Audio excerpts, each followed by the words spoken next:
پہلے تو میں اس بات کو سمجھ نہ سکی کہ سرفراز یہ کیا کہہ رہے ہیں، مگر مجھے اب عدیل سے نفرت ہو گئی تھی۔ ماہم کو کھوئے ہوئے 2 سال ہو گئے تھے، لیکن ابھی تک وہ ہمیں نہیں ملی تھی۔ ان سب میں یہ بات بہت عجیب تھی کہ میرا دیور اور میرا شوہر دونوں ہی ایک دوسرے سے نظریں چراتے تھے۔ میں ابھی صبر کر چکی تھی، بس دعائیں مانگتی تھی کہ میری بچی جہاں بھی ہو ٹھیک ہو۔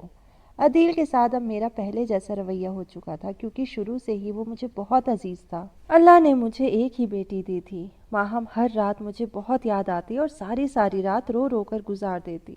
میرا شوہر مجھے چپ کرواتے اور کہتے کہ ہماری بیٹی ایک دن ہمیں ضرور مل جائے گی۔ میں یہی کہتی کہ آپ کو آپ کی بیٹی کیسے مل جائے گی جب ہماری بیٹی کو کھوئے ہوئے اتنے سال ہو چکے ہیں۔ جب سے میری بیٹی کھوئی تھی تب سے میرا دیور مجھ سے ہر اتوار شرط لگاتا کہ دیکھنا بھابھی، آج ہمیں ہماری ماہم ضرور مل جائے گی، اور پھر میں زردے کی دیگ بنوا کر تقسیم کروں گا۔ میں اسے پاگل کہہ کر ایک چپت لگا دیتی، کیونکہ اب تو اس کی شکل بھی مجھے بھول گئی تھی، اتنے عرصے سے ماہم کو دیکھا نہیں تھا۔ اور پھر کہتا کہ ہمارے گھر کے حالات ٹھیک ہو جائیں گے، آپ پہلے جیسی خوش اور صحت مند ہو جائیں گی۔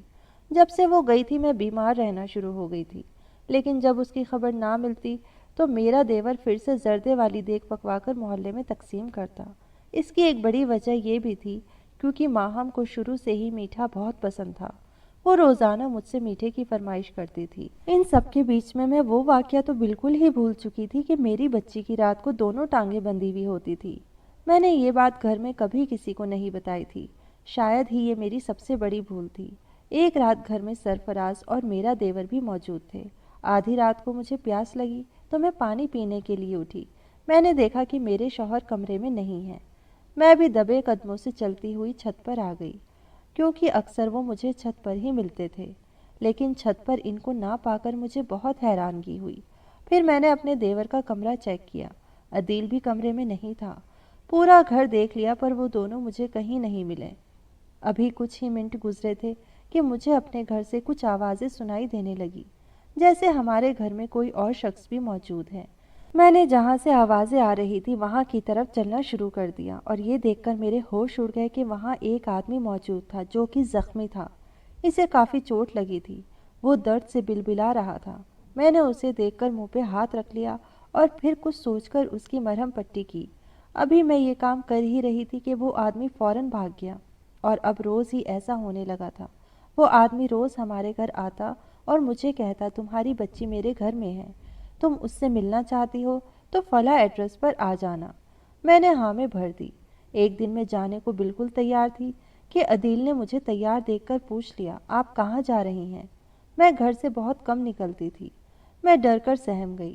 عدیل نے میری چوری فوراً پکڑ لی اور مجھے سچ بتانا پڑا کہ رات کو اکثر جب آپ دونوں نہیں ہوتے تو ایک ایسا آدمی آتا ہے جو بہت زخمی حالت میں ہوتا ہے، اور وہ گیٹ کے پاس ہوتا ہے۔ عدیل کچھ سوچ کر فوراً وہاں سے چلا گیا اور گھر کو ہر طرف سے لاک کر گیا۔ میں اس کو یوں جاتا دیکھ کر بہت پریشان ہو گئی۔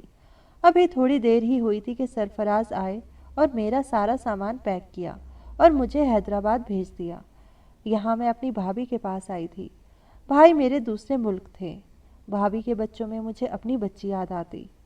ابھی بھی عدیل مجھے ہر اتوار کو فون کر کے شرط لگاتا اور دیگ تقسیم کرتا۔ 2 مہینے بعد جب سرفراز مجھے لینے آئے تو میں واپس آ گئی۔ یہاں آ کر مجھے بہت بے چینی رہتی تھی، اب ذرا بھی دل نہیں لگتا تھا۔ وہاں بچے تھے تو دل لگ جایا کرتا تھا۔ ہفتے کی رات عدیل شہر چلا گیا اور اس بار مجھ سے شرط لگانا بھول گیا، اور پھر میرے ساتھ وہ ہوا جو میں تصور بھی نہیں کر سکتی تھی۔ ایک بار تو میرا سر چکرا گیا۔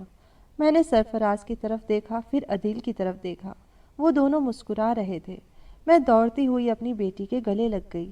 سامنے میری ماہم تھی، اتنے سالوں بعد میری ماہم میرے سامنے تھی۔ میں نے کبھی سوچا بھی نہیں تھا کہ میرے تہجد کی دعاؤں کا مجھے یوں صلہ ملے گا۔ مگر ماہم چند منٹ ہی گھر رہی، پھر اسے عدیل کہیں لے گیا۔ میں یہ سب دیکھ کر حیران رہ گئی۔ مجھے سرفراز نے فی الحال چپ رہنے کو کہا، مگر میں ماں تھی، میرا کلیجہ کٹ رہا تھا۔ اتنے عرصے بعد میری بیٹی کو چند پل دیکھنا بھی نصیب نہیں ہوا۔ پھر 2 دن بعد عدیل اور سرفراز گھر لوٹے۔ انہوں نے میرے سامنے ایسے راز کا پردہ فاش کیا جسے سن کر میرے پیروں تلے سے زمین نکل گئی۔ میری بیٹی اغوا نہیں ہوئی تھی بلکہ اسے اغوا کیا گیا تھا، اور یہ سب کسی اور نے نہیں، اس کے اپنے باپ نے یہ سب کیا تھا۔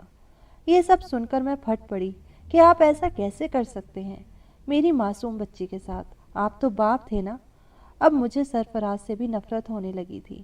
میں فوراً کمرے میں آ گئی اور خود کو کمرے میں بند کر لیا۔ پتہ نہیں کتنے ہی گھنٹے گزر گئے تھے جب میری آنکھ کھلی۔ میں کمرے سے باہر آئی تو ہال میں میری نند یعنی میری بھابھی بیٹھی تھی۔ اتنی رات بھابھی کو ادھر دیکھ کر میں پریشان ہو گئی۔ پھر انہوں نے مجھ پر مزید اس حقیقت کو کھولا اور بتایا کہ ماہم نے رونا شروع کر دیا۔ پر وہاں بیٹھے تینوں لوگ جیسے جیسے مجھے بتا رہے تھے میرا سر چکرا رہا تھا۔ میرا شوہر کوئی عام آدمی نہیں بلکہ فوج کے خفیہ ایجنسی میں کام کرتا تھا۔ میرا دیور بھی اسی ایجنسی کا ہی حصہ تھا۔ میرے شوہر کو ایک مشن پورا کرنا تھا، کچھ دہشت گردوں کا خاتمہ کرنا تھا، مگر ان سب میں مجھے اور ماہم کو نقصان پہنچ سکتا تھا، ہماری جان جا سکتی تھی۔ اسی لیے انہوں نے ماہم کو اغوا کر لیا اور اتنے سالوں تک وہ اپنی پھپھو کے ساتھ رہتی رہی۔ ماہم کی پھپھو نے اس کی بہت اچھی تربیت کی تھی۔ سرفراز مجھے بتا رہے تھے کہ دشمنوں کے قدم ہمارے گھر تک پہنچ سکتے ہیں۔ ہمیں اتنے سال اس مشن کو پورا کرنے میں لگ گئے۔ عدیل نے جو کچھ کیا وہ جھوٹ تھا، تو پھر وہ عورت کون تھی جو باغ میں سے بچی کو اٹھا کر لے گئی تھی؟ عدیل نے بتایا کہ یہ کام آپ کی نند نے کیا تھا۔ بھلا ان سے بہتر یہ کام کون کر سکتا تھا؟ سرفراز نے یہ بھی بتایا کہ ماہم کے پاؤں ہم خود باندھتے تھے۔ ہم دیکھنا چاہتے تھے کہ کیا تم اس کے بارے میں کچھ بتاتی ہو یا نہیں، تمہیں ہم پر اعتماد ہے یا نہیں۔ پر افسوس سائمہ، تم نے ہمیں کچھ بھی بتانا گوارا نہ کیا۔ پھر ہمیں یہ منصوبہ اپنانا پڑا۔ اور وہ آدمی جو زخمی ہوا تھا وہ کون تھا؟ اب میری بات کا جواب عدیل نے دیا تھا۔ وہ آپ کے شوہر ہی تھے، آپ کو حالات کے لیے تیار کر رہے تھے، مگر آپ گھر سے بھاگ رہی تھی، ہمارے دشمنوں کے پاس جا رہی تھی۔